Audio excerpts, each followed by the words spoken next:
El título: Hágase la voluntad del Señor. Hágase la voluntad del Señor. El libro de Hechos, en su capítulo 21, hemos dicho que estamos en el tercer viaje misionero del apóstol Pablo. El apóstol Pablo va con destino hacia Jerusalén. Y mientras el apóstol Pablo va en este caminar cristiano, Pablo va descendiendo a esta ciudad de Jerusalén. Pablo ya pasó por Éfeso, ya se despidió de muchos hermanos, y ya estuvo ahí él atendiendo y despidiéndose de cada uno de los hermanos. En el capítulo 21 que hemos leído juntos, usted pudo apreciar de que zarparon y fueron con rumbo a Sos, luego a Rodas y luego a Pátara, y pasaron por Chipre y todas estas ciudades. Usted puede imaginar de que la embarcación del apóstol Pablo con quien lo acompañaban ya iban con dirección hacia Jerusalén. Jerusalén era el destino donde Pablo tenía que llegar, porque era parte de la misión, porque el Espíritu Santo quería que Pablo llegara a Jerusalén. Cuando Pablo finalmente está en Jerusalén, más adelante en el siguiente capítulo, el mismo Espíritu le dice: Pablo, ten ánimo, porque me es necesario que así como hayas llegado a Jerusalén, es necesario que vayas a Roma a predicar. Ustedes recordarán de que el apóstol Pablo en el libro de los Hechos, su travesía termina en Roma, cuando él está preso en un arresto domiciliar, predicando la palabra del Señor. Entonces podemos asegurar de que el objetivo del Espíritu Santo, de que el propósito del Espíritu Santo era de que Pablo estuviera en Roma.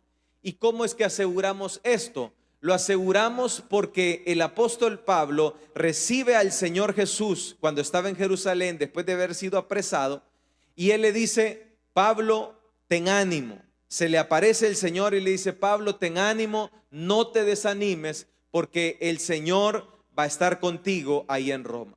Así es que el apóstol Pablo finalmente llega a Jerusalén y sucede lo que le acontece y lo que le dicen. En esta ocasión dice la palabra de Dios que llegan a Cesarea, y en Cesarea aparece un profeta llamado Agabo. Agabo era un profeta que en capítulos anteriores ya había predestinado y había pronosticado una hambruna en la ciudad de Jerusalén. Y esta hambruna había sucedido y había sido una realidad. Esta hambruna había sido algo real que Agabo había pronosticado. Dice el libro de los Hechos, en lo que acabamos de leer, que Agabo llegó. Y cuando Agabo llegó a la casa de Felipe, el evangelista, dice que tomó el cinto de Pablo, y cuando tomó el cinto de Pablo, dice que empezó a dramatizar y hacer una dramatización real.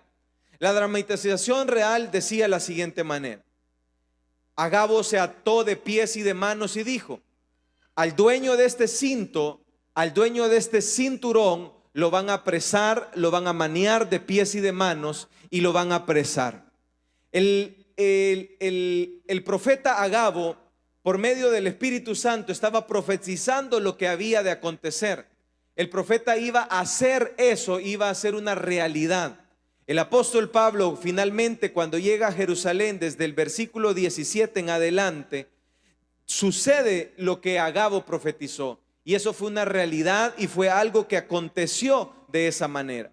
Y Agabo sucede de que cuando sucede esto, finalmente aconteció lo que Agabo pronosticó y sucedió en eso. Y es así como finalmente sucedió esta manera. Y en Jerusalén el apóstol Pablo recibió todas estas tribulaciones, todo esto que Agabo había dicho y que aconteció con él. ¿Cuántos me están poniendo atención en esta tarde? Habiendo dicho esto, quiero que usted ponga su atención acá. yo quiero que no se me desconcentre y pueda poner usted su atención acá y podamos poner mucha atención. Agabo se presenta ante Felipe, el evangelista, en la casa de Felipe, y pronostica lo siguiente. Él pronostica y dice: hermanos, lo que le va a acontecer a Pablo es lo siguiente. A Pablo lo van a atar de pies y de manos. Y entonces lo que sucedió fue lo siguiente. Los hermanos que estaban en la casa de Felipe en Cesarea empezaron a llorar, empezaron a estremecerse y empezaron a llorar porque lo que le venía al apóstol Pablo era muerte, era tribulación en Jerusalén. Entonces todos los hermanos ahí que estaban empezaron a llorar y empezaron a chillar por Pablo, porque sabían de que lo que Agabo estaba diciendo iba a acontecer. Sabían de que era última vez que ellos iban a poder ver al apóstol Pablo. Sabían de que por última vez ellos iban a verle. Y entonces esto los estremeció y esto los puso a ellos inquietos y esto los puso muy mal, y de tal manera de que ellos empezaron a llorar y empezaron a rogarle al apóstol Pablo y le decían: Pablo, por favor, no subas a Jerusalén, no vayas a Jerusalén, quédate aquí. Y el apóstol Pablo empieza a recibir que todas las personas le empiezan a rogar y le empiezan a decir: Pablo, no vayas a Jerusalén, quédate aquí. Es muy difícil esos momentos para el apóstol Pablo, debido a que el apóstol Pablo tenía una misión. El apóstol Pablo tenía el sueño de llegar a Roma, pero antes de llegar a Roma él tenía que llegar a Jerusalén. Y en este momento se le presenta un profeta de Dios. No era mentira lo que Agabo estaba diciendo, no era una falsedad lo que Agabo estaba mencionando, sino que era real en la vida de Pablo. Y muchas veces el cristiano está en diferentes situaciones en la vida. Muchas veces nosotros como cristianos vamos a estar haciendo la voluntad del Señor, y cuando hacemos la voluntad del Señor se nos hace difícil. Vamos en cuesta arriba, vamos en un camino escabroso y un camino difícil.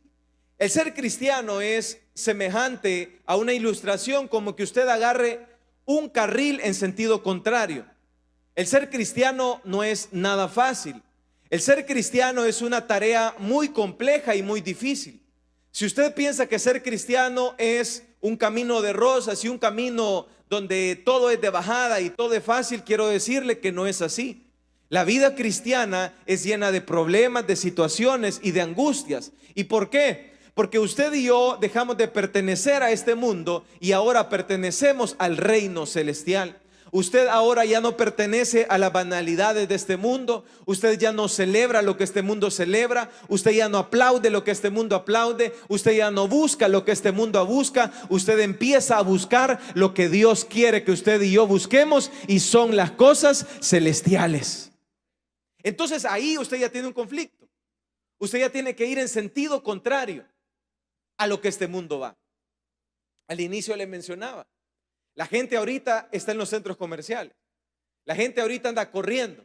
Pero usted y yo estamos en el mejor lugar. Estamos en la presencia del Señor. Entonces usted ya está yendo en sentido contrario. Yo no sé si a usted le ha pasado, pero desde que usted tomó la decisión de apartar los domingos para venir a la casa del Señor, usted ha tenido muchos obstáculos. Usted ha tenido muchas diferencias. Muchas personas cercanas a usted le han dicho: mire, no vaya a la iglesia. Muchas personas le han dicho: mire, ¿por qué va a ir a la iglesia? Quédese lavando, quédese planchando, mañana tiene que ir a trabajar, mañana es un día ocupado, y usted ¿qué va a ir a perder su tiempo a la iglesia? Y eso es un obstáculo que usted puede tener. El apóstol Pablo estaba en camino a Jerusalén con destino a la tribulación que le esperaba. Y el apóstol Pablo sabía de que lo que le venía a él no era nada fácil y no era nada sencillo. Pero el apóstol Pablo le aparece a Agabo y los hermanos empiezan a llorar y le empiezan a rogar. Y le dicen: nosotros le rogamos que no subiese.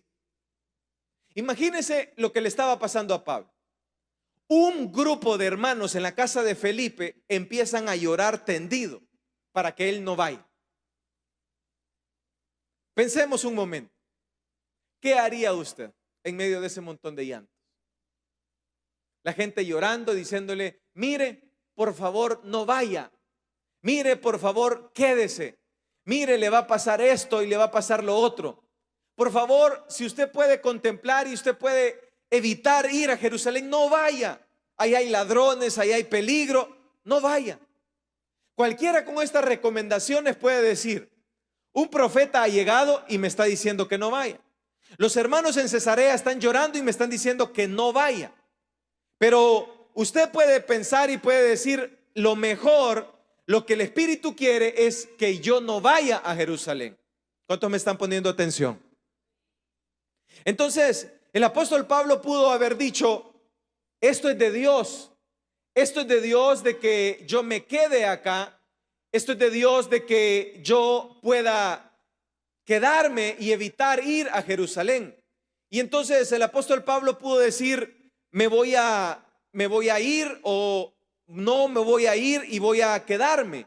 Entonces los hermanos empiezan a rogarle, los hermanos empiezan a llorar y los hermanos empiezan a decirle: hermano, no vaya a Jerusalén.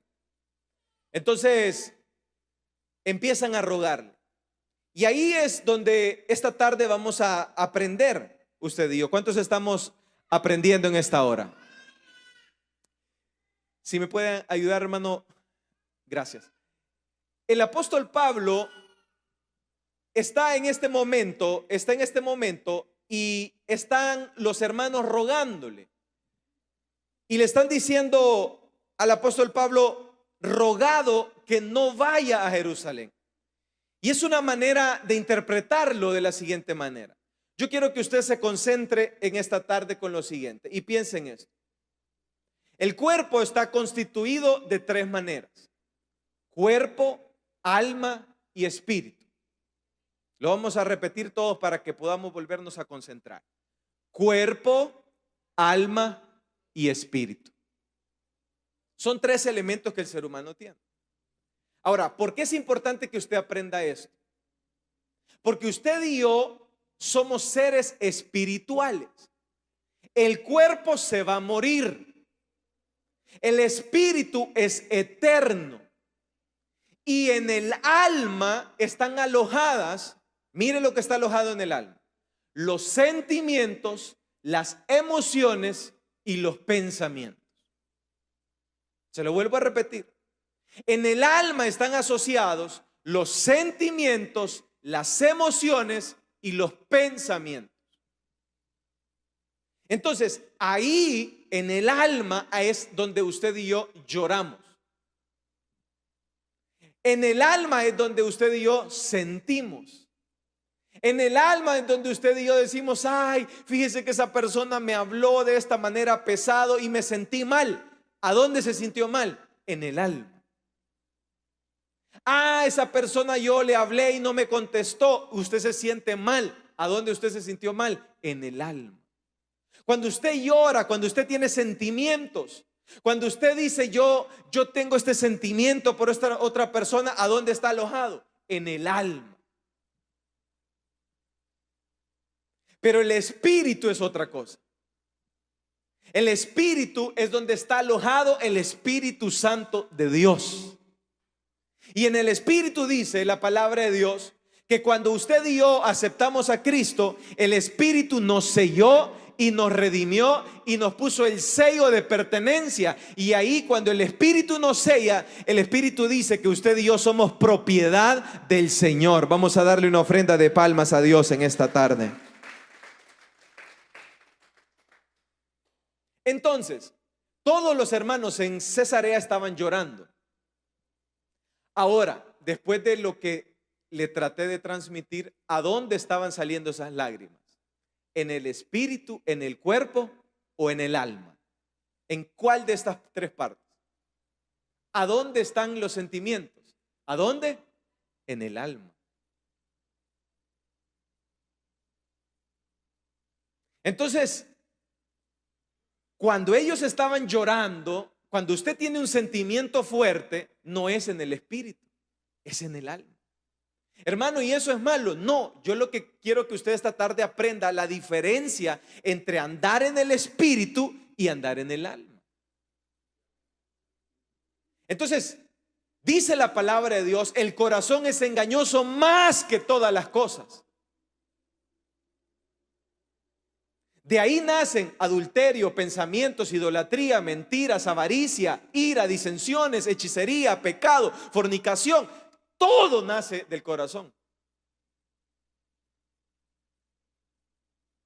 ¿A dónde está alojado entonces el corazón? Volvamos a nuestra tarea de tres.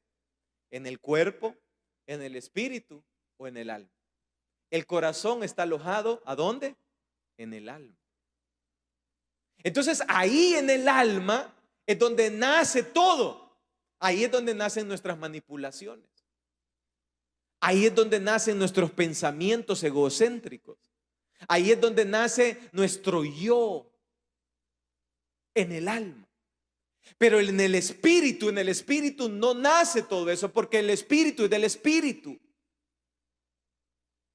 Ahora bien, habiendo dicho esto, yo quiero que usted se remonte a Cesarea y a la casa de Felipe. Mientras los hermanos están llorando y le empiezan a rogar, Pablo, por favor, no te vayas a Jerusalén. Pablo, por favor, quédate, no te vayas. Cuando están rogándole y están llorando, ¿a dónde es que están saliendo? ¿De dónde es que están saliendo esas lágrimas? Del alma. No están saliendo del espíritu. Son lágrimas que están saliendo del alma. Son lágrimas que están saliendo del corazón. Son lágrimas que están saliendo del núcleo del corazón, de donde nace lo más malo del ser humano. Muchas veces nosotros creemos que las lágrimas son buenas. Muchas veces nosotros creemos que los ruegos son buenos. Muchas veces nosotros cuando vemos a las personas llorar, creemos que esa persona está llorando desde el espíritu. Pero vienen los hermanos y le empiezan a llorar a Pablo y le dicen, le rogamos que no vaya a Jerusalén. Pablo, Agabo dice que te van a matar, por favor no vayas. Pero miren lo que pasa. Empiezan todos a ocupar la influencia para que Pablo deje de hacer la voluntad del Señor. La voluntad del Señor era de que Pablo estuviera en Jerusalén. La voluntad del Señor era de que Pablo llegara finalmente a Jerusalén. Y entonces, cuando los hermanos le dicen que no vayan y lloran con un lloro que nace del alma, yo quiero que usted piense conmigo. Los hermanos estaban haciendo la voluntad del Señor, estaban pidiendo la voluntad del Señor o no estaban pidiendo la voluntad del Señor. La voluntad del Señor era de que Pablo fuera a Jerusalén y ellos le están diciendo que no vaya. Entonces los hermanos están llorando y diciéndole no vayas a Jerusalén. Parece que es algo bueno, pero no es algo bueno, porque va en contra del espíritu. El espíritu quería que Pablo llegara a Jerusalén. Y esto lo que nos enseña es lo siguiente. Hay muchas ocasiones que el cristiano va a estar en diferentes pruebas. Parece que llevarnos por los sentimientos, las emociones y los pensamientos es bueno. Pero aquí lo que estamos aprendiendo es que el sentimentalismo, el emocionalismo y las experiencias dentro del cristianismo no caben.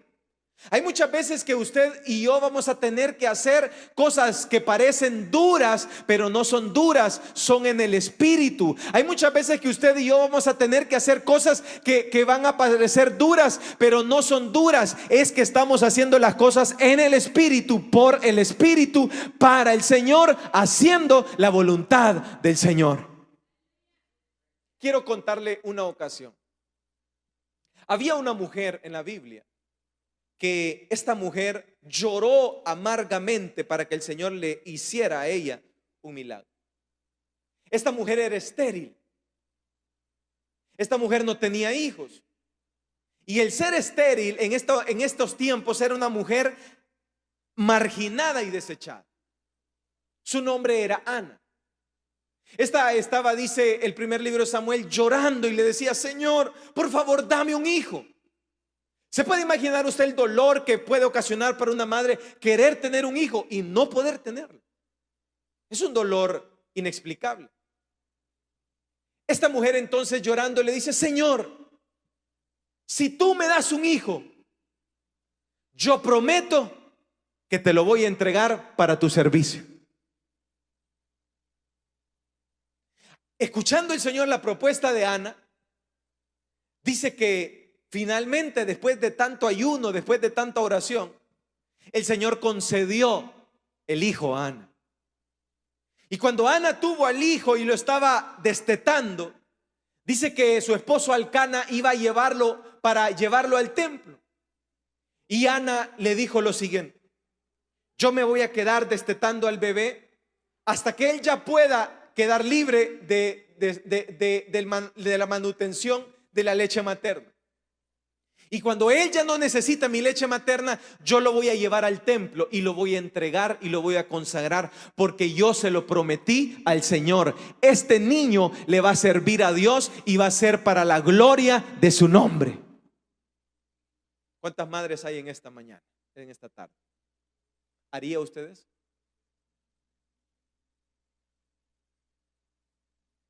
Sería imposible. ¿Por qué? Porque los sentimientos jamás la dejarían a usted hacer eso. Porque las emociones jamás la dejarían a usted hacer eso. Porque hay dentro de usted hay un sentimiento fuerte. Pero hermano, ¿y entonces cómo es que Ana pudo hacerlo? Es que Ana entendió de que el profeta Samuel no estaba destinado para que hiciera limpieza en la casa. El profeta Samuel no estaba destinado para que hiciera negocios. El profeta Samuel no estaba destinado para que fuera un hombre de negocios. El profeta Samuel estaba destinado, según la voluntad del Señor, para que sea un profeta en el libro de los reyes, para que ese fuera un hombre de Dios, que le hablara a Israel, que le hablara de la idolatría, que ungiera al primer rey del monarca de Israel. Él estaba destinado para ser un siervo del Señor. Esa era la voluntad del Señor. Mire cómo es la voluntad del Señor. Es en contra de nuestros sentimientos, es en contra de nuestros pensamientos. Y Ana entonces superó la prueba de sus sentimientos. Finalmente, por haberse vencido ella misma, Ana logra tener muchos hijos y logra la bendición de Dios. Pero volvámonos a la historia de Pablo. Pablo entonces estaba recibiendo los ruegos de los hermanos y le rogaban y le decían que no fuera. Los hermanos estaban ocupando la influencia para que evitar de que él fuera. Y esto nos lleva a pensar que muchas veces usted y yo vamos a estar en medio de situaciones en las que vamos a tener que decidir entre los sentimientos, las emociones y la voluntad del Señor. En el cristiano, lo que tiene que prevalecer es la voluntad del Señor.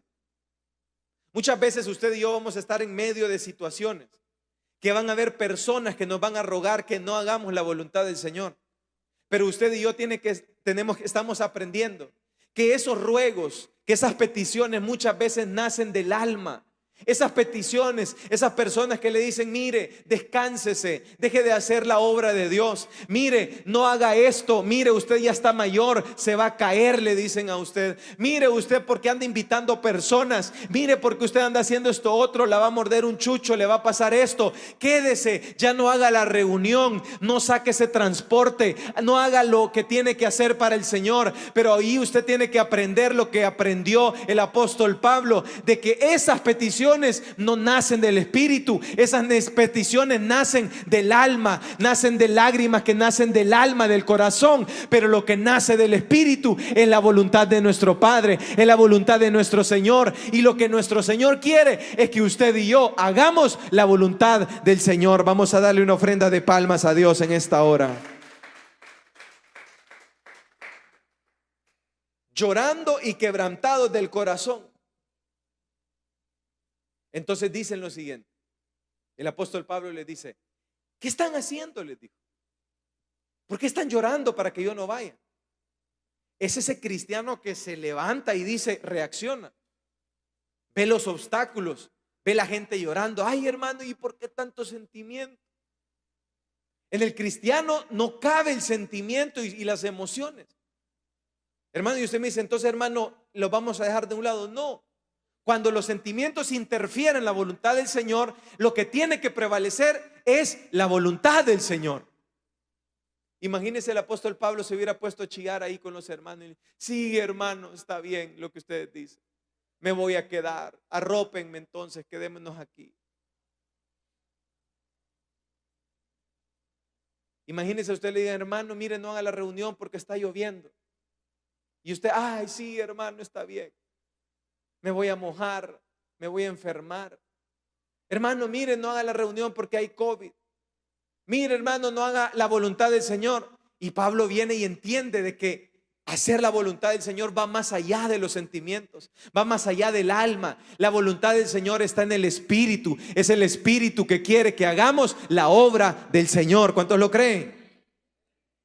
Entonces, ¿quién no se va a desquebrajar cuando los mismos familiares están llorando y le dicen, no lo haga, no vaya, no predique, se va a enfermar? No vaya, no haga la voluntad del Señor. Pero Pablo se levanta y le dice, hey, deténganse ahí. Me van a quebrar, mire lo que le dice, me van a quebrar, ¿el qué le dice ahí? El corazón. O sea, Pablo les dice, miren, yo soy un ser humano. Si ustedes empiezan con una chilladera que no vaya, me van a hacer chillar. Soy ser humano. Todos somos seres humanos. No sé si usted recuerda cuando estábamos en la cuarentena. ¿Cuántos recuerdan la cuarentena? Andábamos con unos tapabocas que parecíamos Sub-Zero, ¿se recuerda? Así. Y usted recuerda los primeros días que nos decían, no salga, no hable, no escupa. Y usted decía, no trague. Y entonces, ¿y qué hago? Decía uno. Uno vivía en miedo. No camine, no hable, no se acerque, no abrace. Y uno no podía hacer nada. A las iglesias se les prohibía hacer un culto. No era permitido hacer cultos.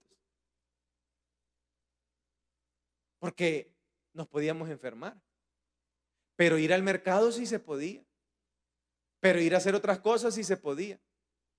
Pero gracias a Dios que en esta iglesia no se paró de hacer los cultos. ¿Cuántos se alegran? A las 4 de la tarde se siguió haciendo el culto a la misma hora, en el mismo lugar y por el mismo canal.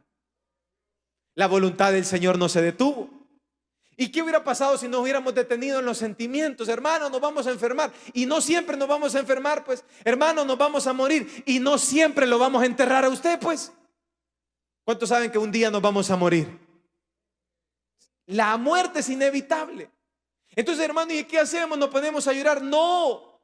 No nos podemos poner a llorar cuando la misión nos llama, cuando la voluntad del Señor nos llama. Hágase la voluntad del Señor. Cuando usted esté en medio de emociones, cuando usted esté en medio de que hago, no hago, que hago, que aquí, que allá, usted tiene que saber cuál es la voluntad del Señor y usted haga la voluntad del Señor, y eso es lo que le agrada al Señor. Vamos a darle una ofrenda de palmas a Dios en esta hora. Entonces Pablo le dice, me van a hacer llorar. Yo estoy dispuesto no solo a que me aten de pies y de manos, yo estoy dispuesto hasta morir por Cristo. Yo no quiero hacerle la pregunta ahorita a usted, ¿a qué está usted dispuesto por Cristo? Pero si usted se la puede hacer en su corazón, en su mente, usted puede hacerse la pregunta esta tarde, ¿a qué está usted dispuesto por Cristo? Cristo murió por nosotros. Entonces usted y yo tendríamos que estar dispuestos también a morir por Cristo, a morir a nuestro yo, a morir a nuestras emociones, a morir a nuestros sentimientos, a morir a nuestras experiencias, a morir a toda nuestra alma, y para que nuestra alma muera, pero nuestro espíritu vivifique en Cristo Jesús. Entonces Pablo le dice, dejen de estar llorando. Y mire lo que pasa. Cuando todos estaban llorando, imagínese, ¿usted cree que no cuando estábamos en el COVID, aquí no habían personas que decían, hermano, no hagan el culto. ¿Usted cree que habían personas que no decían, hermano, no sigan haciendo la obra de Dios? Un montón de iglesias cerraron. Pero como el siervo de Dios no escucha los sentimientos y las emociones, sino que el siervo de Dios hace la voluntad del Señor. ¿Cuántos están escuchando en esta tarde? A usted, ahí en su reunión, ahí usted en su reunión la gente le va a decir, hermano, no saque el transporte, no haga la voluntad del Señor, mire aquí, mire allá, mire allá. Usted tiene que saber que usted está haciendo la voluntad del Señor. Entonces, mire lo que pasa cuando la persona se para. Entonces el apóstol Pablo dijo, dejen de estar chillando. Si que me aten de pies y de manos, eso no es nada para mí. Yo estoy dispuesto a morir. Entonces dice lo siguiente, como no le pudimos persuadir. Y mire note lo siguiente, como no le pudimos persuadir, ahí está involucrando al mismo escritor. ¿Y quién era el escritor del libro de los Hechos? ¿Quién fue el escritor? El doctor Lucas. Hasta el mismo Lucas estaba yendo en contra de la voluntad del Señor. Hasta el mismo Lucas estaba diciéndole a Pablo que no fuera a Jerusalén. Hasta el mismo diácono, hasta el mismo hermano en Cristo, muchas veces hasta la misma esposa, el mismo esposo puede estar a la par tuya y puede ir en contra de la voluntad del Señor. Usted tiene que estar consciente y parado cuál es la voluntad del Señor en su vida. Pero como no le pudimos persuadir, ¿y qué significa persuadir? Persuadir significa cambiarle de opinión al otro. Persuadir significa convencer al otro que ya está convencido. Persuadir significa inclinarlo, seducirlo a que no haga lo que estaba pensando hacer. Y como no le pudimos persuadir a Pablo, desistimos. Y eso lo que nos enseña es lo siguiente: el cristiano, así como Pablo, tiene que ser probada su fe, sus convicciones, y todo tiene que ser probado. Dice la carta de Pedro lo siguiente, que usted y yo tenemos que ser probados como el oro, y nuestra fe tiene que ser probada como el oro. Que sois guardados por el poder de Dios mediante la fe, para alcanzar la salvación que está preparada para ser manifestada en el tiempo postrero, en el cual vosotros os alegráis, aunque ahora por un poco de tiempo, si es necesario, para que tengáis que ser afligidos en diversas pruebas, dice primera de Pedro, para que sometida a prueba vuestra fe, mucho más preciosa que el oro. Entonces, la convicción del apóstol Pablo de que tenía que ir a Jerusalén estaba siendo probada ahorita.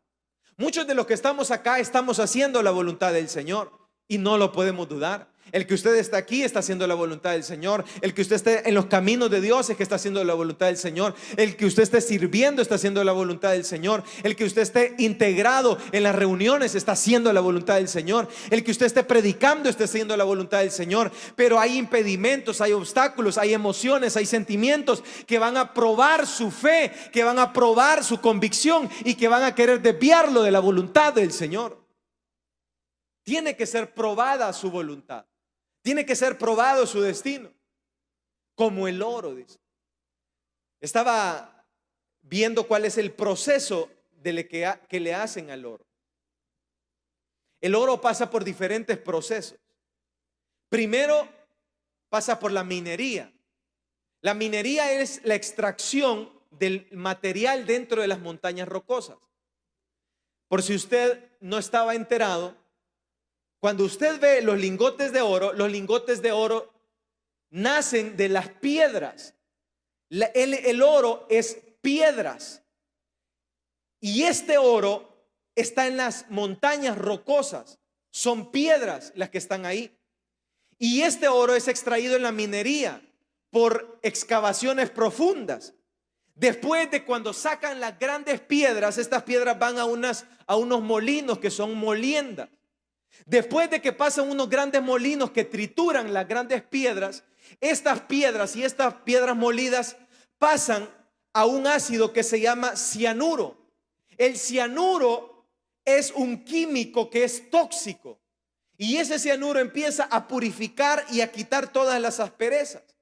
Y esa piedra que salió de la roca, que ahora está molida, pasa a ser como una masa. Y finalmente termina siendo como el agua. Y todo eso finalmente entra a la fundición y a la refinación. Mire todos los procesos para que finalmente termine en un lingote de oro. Y finalmente, cuando llega a la fundición, el material que salió se mete a grandes calderas de fuego. Y cuando pasan esas calderas de fuego, pasa por 3 procesos. Pasa a un proceso donde llega a ser 90% oro. Pero después pasa a otro proceso de refinación para que llegue a ser un 98% de oro. Pero finalmente pasa el proceso final para que llegue a ser el 100% oro. ¿Y qué significa todo eso? Así como el oro, su fe, sus convicciones, lo que usted ha dicho que sigue a Cristo, tiene que ser probado como el oro. Vamos a darle una ofrenda de palmas a Dios en esta tarde. Pablo pasó la prueba. ¿Y cuál fue la prueba que estaba él enfrentando ahora? La prueba de las emociones, la prueba de los sentimientos, la prueba del emocionalismo. Usted y yo, tarde o temprano, tendremos que pasar por esta prueba. Pero usted y yo tenemos que saber de que nuestra fe tiene que ser probada como el oro, que nuestras convicciones tienen que ser probadas como el oro, que el que usted haya decidido seguir a Cristo tiene que ser probado como el oro, que el que usted esté dentro de una iglesia tiene que ser probado como el oro, que usted esté asentado en las convicciones tiene que ser probado. Y Pablo finalmente, cuando él se para, cuando los hermanos quieren persuadirlo, cuando ellos quieren hacerlo, Pablo finalmente hace la voluntad del Señor. ¿Cuántos se alegran por eso? Cuando Jesús mismo estaba a punto de ser entregado, mandó a llamar a sus discípulos y les dijo: estoy a punto de morir y voy a ser crucificado y voy a ser entregado.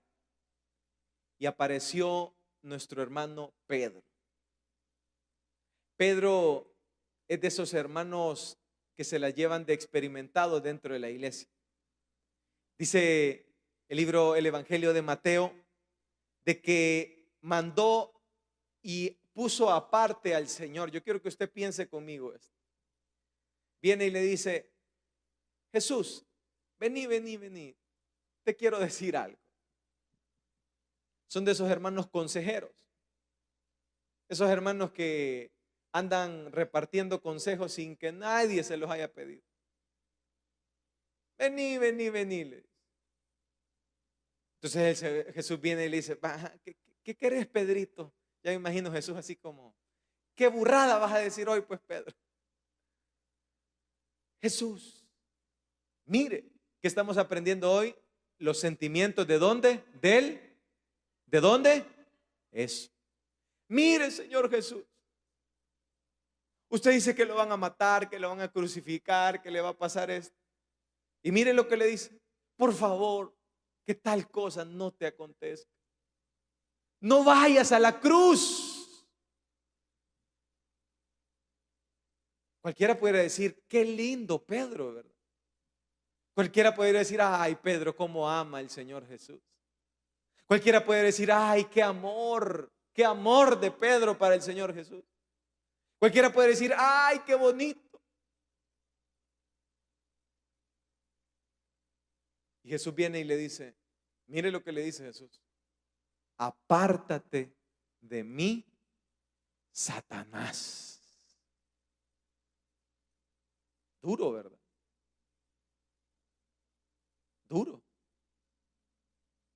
Porque tú no estás viendo las cosas que son del Espíritu por el Espíritu. ¿De dónde nació ese sentimiento? ¿De dónde nació esa petición de Pedro para decirle al Señor: por favor, no vayas a la cruz? ¿De dónde? Nació del alma, de los sentimientos, de las emociones, del corazón que está más dañado que otra cosa. Pero por el Espíritu, el Señor le dice, las cosas del Espíritu se entienden por el Espíritu, porque las cosas del Espíritu y la voluntad del Señor se hace en el Espíritu. Vamos a darle una ofrenda de palmas a Dios en esta tarde. Finalmente, dijeron ellos, como no le pudimos persuadir, yo quiero que usted abra su Biblia y lo leamos juntos. Capítulo 21 del que leímos,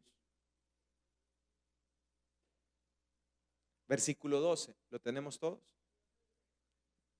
21:12, ¿lo tenemos? Y al oír esto le rogamos nosotros y los de aquel lugar que no subiese a Jerusalén. Entonces Pablo respondiendo, ¿qué hacéis llorando, quebrantándome el corazón?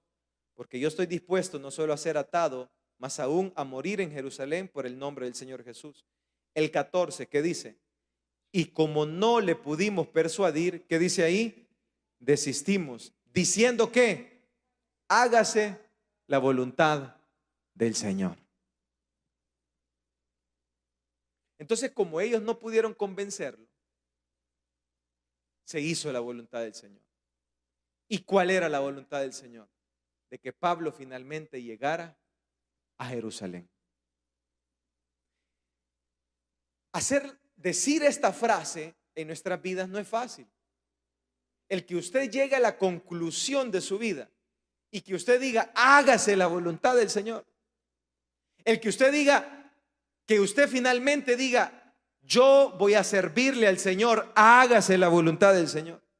El que usted diga, yo voy a congregarme, yo voy a casarme, yo voy a formalizarse, hágase la voluntad del Señor. El que usted diga, voy a hacer lo que tengo que hacer, hágase la voluntad del Señor, cueste lo que cueste. No es fácil. Muchas de las personas están en pecado, muchas de las personas están en fornicación, muchas de las personas están en adulterio, muchas de las personas están haciendo lo que no es debido, muchas de las personas no están haciendo la voluntad del Señor. Pero llegar a este término y poder decir, hágase la voluntad del Señor, es una expresión de sabiduría. ¿Y qué significa eso?